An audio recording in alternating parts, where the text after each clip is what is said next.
we are replacing an old fire alarm.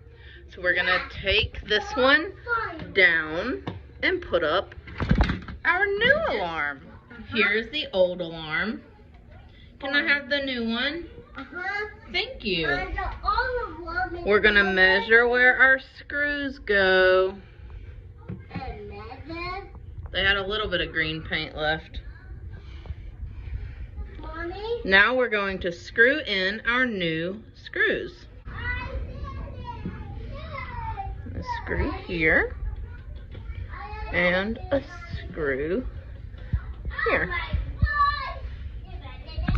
So once the screws are set in the wall, we're gonna twist them in until it's just enough. We're gonna align these on the back